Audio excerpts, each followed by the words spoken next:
Singular matrix. देखिए आप लोग अगर एक मैट्रिक्स को ए से लिखते हो और उसका डिटर्मिनेंट फाइंड करते हो और डिटर्मिनेंट आ जाता है आपका 0, तो ऐसे मैट्रिक्स को आप क्या बोलते हो? Singular matrix. भाई कोई भी मैट्रिक्स है उसका आप डिटर्मिनेंट तो आसानी से निकाल ही लेते हो। तो अगर डिटर्मिनेंट आ जाता है 0 तो आप उसको क्या बोलोगे बेटा? Singular matrix. लेकिन बाय द वे डिटर्मिनेंट जो है अगर वो 0 नहीं आता तो उसको आप क्या बोलते हो? Non singular matrix. कल आपको एक बात और समझाई थी कि अगर डिटर्मिनेंट ऑफ ए 0 आ जाए तो ये क्या होगा? इसका जो इनवर्स है वो पॉसिबल नहीं होगा, इनवर्स आप नहीं निकाल पाओगे। लेकिन अगर क्या आ जाता है? ए डज नॉट इक्वल टू 0 तो ये क्या हो जाता है आपका? इनवर्स। ठीक है, यानी इसका आप इनवर्स निकाल पाते हैं। तो दोनों बातें आपको एक साथ याद रखनी है। यानी अगर डिटर्मिनेंट 0 है तो वो सिंगुलर मैट्रिक्स है और इनवर्स उसका पॉसिबल नहीं है। जबकि अगर 0 नहीं आ रहा तो वो नॉन सिंगुलर है और उसका जो इनवर्सिबल है यानी वो उसका इनवर्स जो है वो पॉसिबल है, जो आपको कल बताया ही था।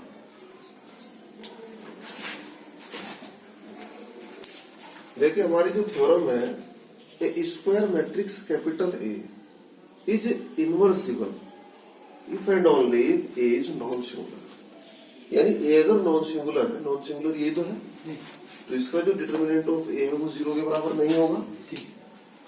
तो ये जो है इनवर्सिबल है, इस बात को हमें प्रूव करना है। तो देखिए इसके लिए हम प्रूव कैसे करेंगे। आप लोगों ने कल एक थ्योरम करी थी, उसमें आप प्रूव कर चुके थे। वी प्रूव दैट, क्या थ्योरम पढ़ी थी आपने कल? A dot adjoint of A is equal to adjoint of A is equal to into पढ़ा था ना? तब कोई दिक्कत परेशानी तो नहीं किसी को? अब मैंने क्या किया यहाँ, ये जो डिटर्मिनेंट ऑफ ए है इससे डिवाइड कर दिया पूरे को। ओके, तो मैं लिखता हूं डिवाइड बाय डिटर्मिनेंट ऑफ ए। तो डिटर्मिनेंट ऑफ ए से आप जब डिवाइड करेंगे तो ये आएगा A dot adjoint of A divide by determinant of A adjoint of A dot A divide by determinant of A is equal to. और आगे आपको लिखना भी पड़ेगा क्या? ये जो आपका डिटर्मिनेंट ऑफ ए है ये क्या है? Does not equal to 0। क्यों है डज नॉट इक्वल टू? क्योंकि पहले इसने क्या दिया? नॉन सिंगुलर नहीं दिया पहले ही। आगे आप ब्रैकेट में लिखे क्यों हुआ ऐसा? क्योंकि ए इज क्या दिया है पहले इसने? नॉन। अगर ये 0 होता क्या आप इसको डिवाइड कर पाते? नहीं कर पाते, क्योंकि ये कैसा दिया है इसने? Non singular. और नॉन सिंगुलर कैसा होता है? Does not equal to 0। इसीलिए हम मोड ऑफ ए से इसको डिवाइड कर पाए। ठीक है, ये टेक्निकल बातें याद रखना। अब मैं इसको थोड़ा सा ठीक करके लिखता हूँ। कैसे लिखूंगा मैं इसको? ए डॉट, ये जो मोड ऑफ ए है, डिटर्मिनेंट ऑफ ए है, तो मल्टीप्लाई में तो किसी एक के साथ लिख सकते हैं इसको डिवाइड करके। तो मैं इसको ऐसे लिख रहा हूं यहाँ, एडजॉइंट ऑफ ए। ठीक है, और मैं इसको भी क्या लिख रहा हूं? Adjoint of A mod of A, और पूरे की मल्टीप्लाई में ए इज इक्वल टू। ठीक है, यहां तक की बात। थोड़ा सा और इसको मैंने ठीक किया। ए डॉट, क्या मैं इसको ऐसे लिख दूं? एडजॉइंट ऑफ ए, कोई दिक्कत तो नहीं? इसको भी मैंने ऐसे लिखा, adjoint of A 1 upon mod of A, और पूरे की मल्टीप्लाई में ए इज इक्वल टू। ठीक हो गया यहां तक की बात? ये आपका ए है और ये भी एक मैट्रिक्स है। एडजॉइंट ऑफ ए एक मैट्रिक्स ही तो आता है, उसको आपने मोड ए से डिवाइड कर रहता तो मैट्रिक्स ही है वो। तो ये एक मैट्रिक्स है, ये ए है। तो आप लोग इनवर्सिबल जो थ्योरम आपने पहले पढ़ी थी पिछले चैप्टर में, मैट्रिक्स में नहीं पढ़ी थी क्या? कि अगर किसी मैट्रिक्स की किसी दूसरे के साथ मल्टीप्लाई, आपने पढ़ा था कि अगर A dot B equal to B dot A equal to I अगर होता था तो बी क्या कहलाता था? B is equal to A. नहीं पढ़ाया था कि अगर एक मैट्रिक्स की मल्टीप्लाई काय के बराबर आती है? आई के बराबर, और दोनों तरफ से मल्टीप्लाई यानी कॉम्यूटेटिव लॉ भी होल्ड हो रहा है, तो उनमें से एक जो है वो दूसरे का क्या होता था? इनवर्स। तो इसी चीज को आप फिर कैसे लिखा, मैं थोड़ा सा याद दिला रहा हूँ पिछले वाला। इसको आप लिखते थे ए डॉट ए इनवर्स बराबर A inverse dot A is equal to, तो इससे आपने क्या कर दी, ऊपर वाली की कंपेयर कर दी। तो जब आप कंपेयर करेंगे तो ए इनवर्स क्या आएगा आपका, जब आप कंपेयर करेंगे तो A inverse equal to 1/mod of A और एडजॉइंट ऑफ ए। तो कल क्या पढ़ा था तुमने, ये नहीं पढ़ा था इनवर्स का फॉर्मूला, नहीं पढ़ा था। और इसी से क्या प्रूव हो रहा है आपका, हेंस इज इनवर्सिबल।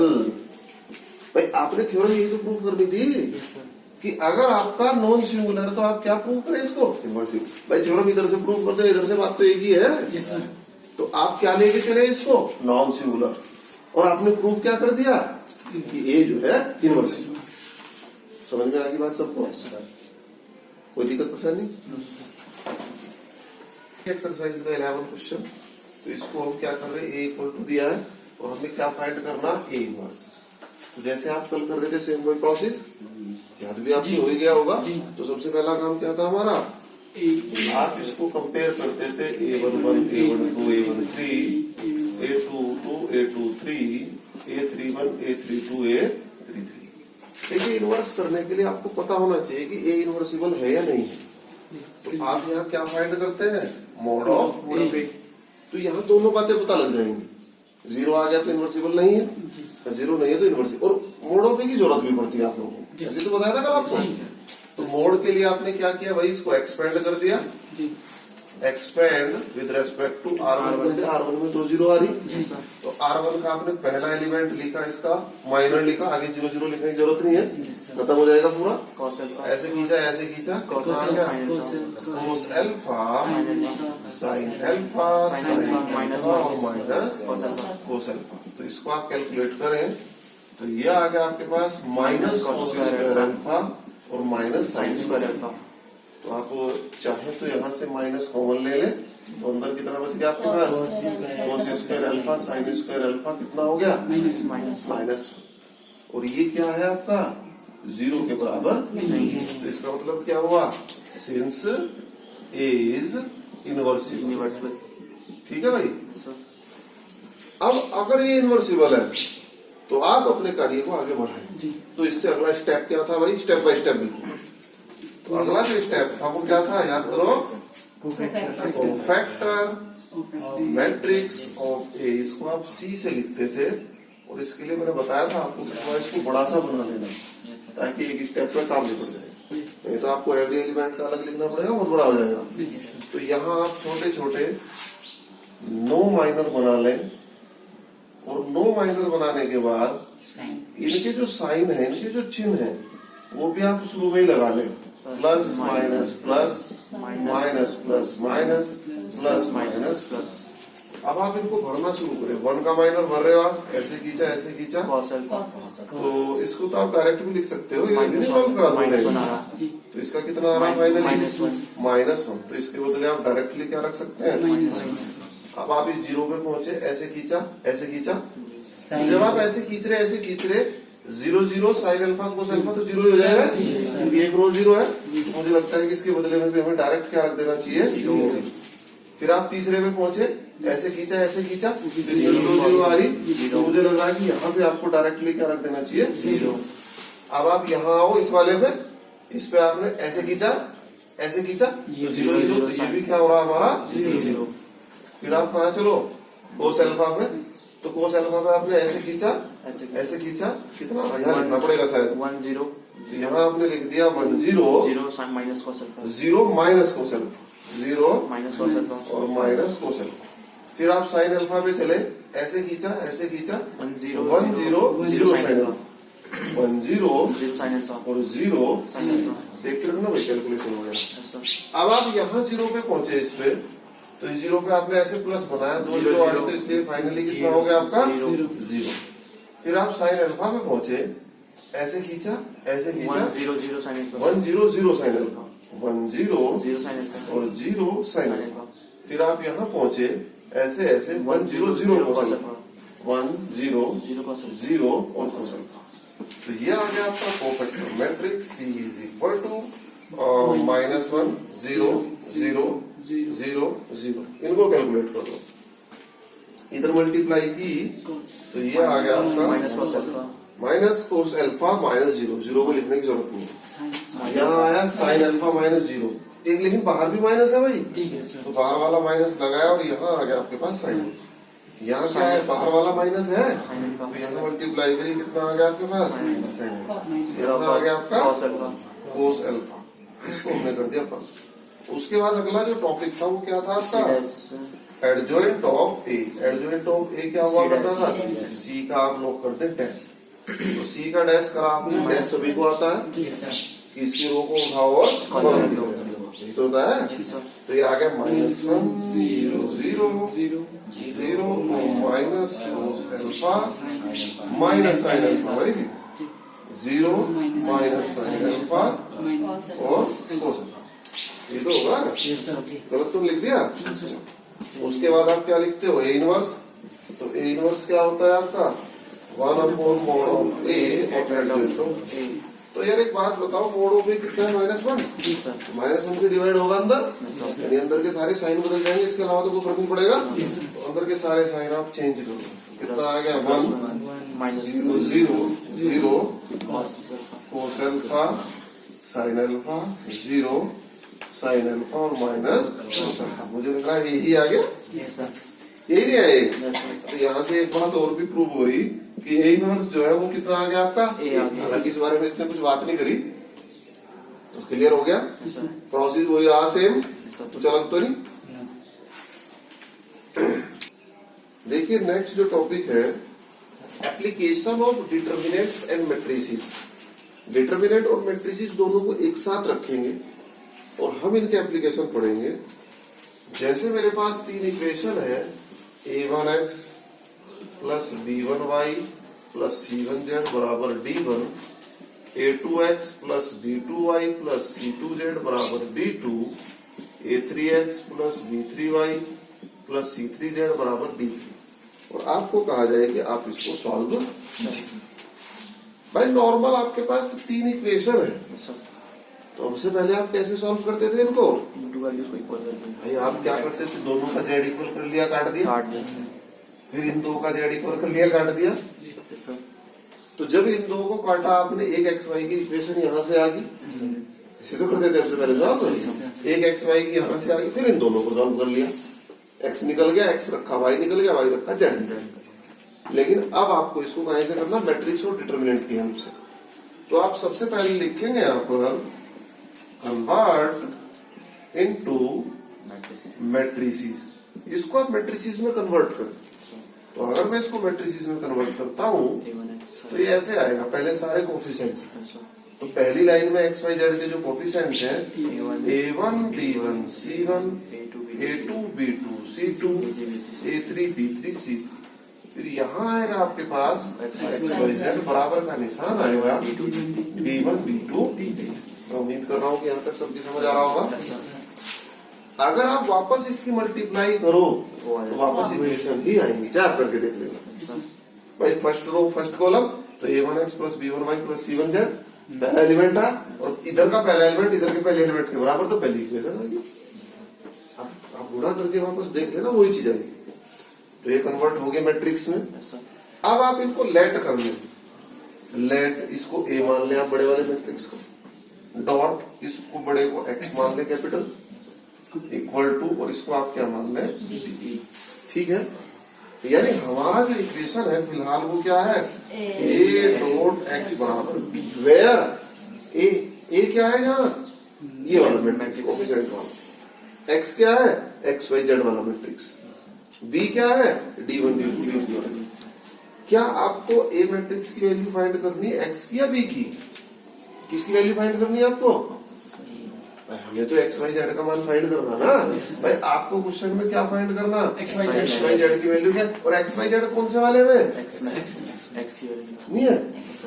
तो यानी मैं यहाँ क्या लिखूंगा, x इक्वल टू ए, इधर जाके कहा जाएगा अपॉन में, तो इसको आप लिखेंगे 1/a इंटू बी, और x इक्वल टू 1/a क्या होता है, ए की पावर 1 ऊपर चला गया, तो ए की पावर कितनी आएगी, -1 इंटू बी। यानी x आप फाइंड कर सकते हो अगर आपके पास क्या हो तो ए इनवर्स के लिए तो सीख रहे हैं पिछले 2 दिन से। ए इनवर्स नहीं निकाला हमने पिछले एक्सरसाइज में। तो ए इनवर्स कब पॉसिबल होगा? अगर आपका ए जो है वो क्या हो, ए इज नॉन सिंगुलर। अभी नहीं पढ़ा आपने थ्योरम में भाई, आपका जो ए इनवर्स है वो कब पॉसिबल है? ए इज नॉन सिंगुलर है, ठीक है। या फिर आप क्या बोलोगे, ए इज इनवर्सिबल। भाई ए अगर आपका इनवर्सिबल है तभी तो पॉसिबल होगा। और ए आप नॉन सिंगुलर कह दो, अभी थ्योरम प्रूव करी तो नॉन सिंगुलर से क्या प्रूव करा हमने, इनवर्स। तो एक ही बात है। यानी अगर मेरा ए जो है वो नॉन सिंगुलर होगा या इनवर्सिबल होगा तभी आपकी ये इक्वेशन सॉल्व हो पाएगी, अदरवाइज नहीं। ठीक है।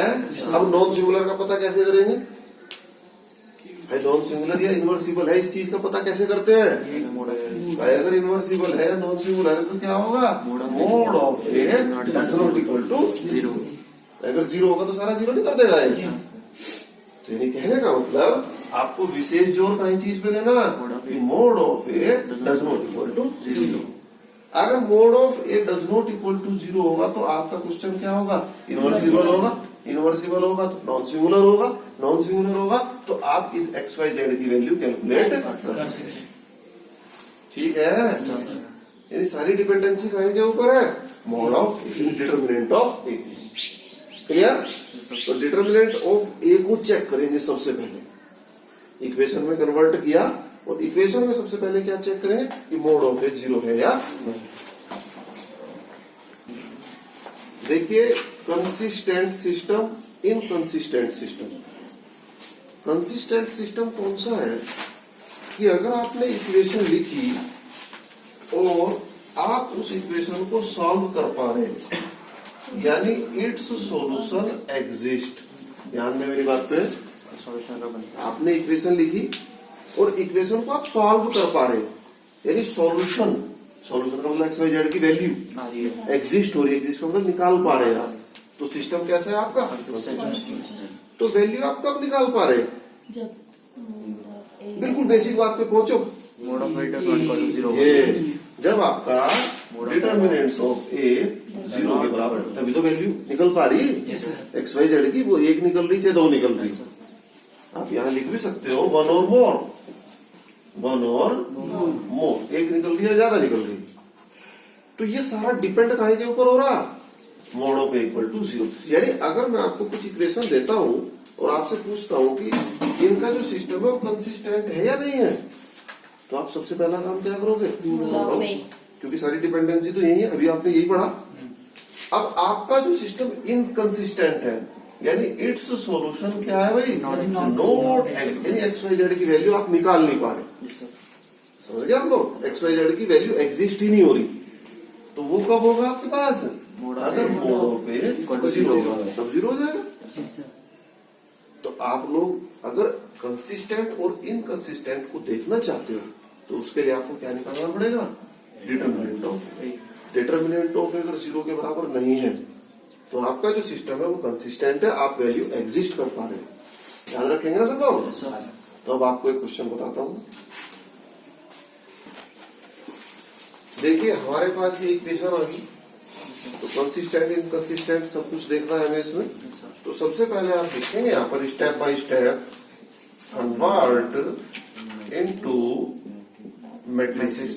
तो मैट्रिसेस में कन्वर्ट करना आप लोगों को मैंने बताया अभी कि आप सबसे पहले यहाँ एक्स वाई जेड के कोफिशिएंट, तो आ गया 3 -2 3 2 1 -1 4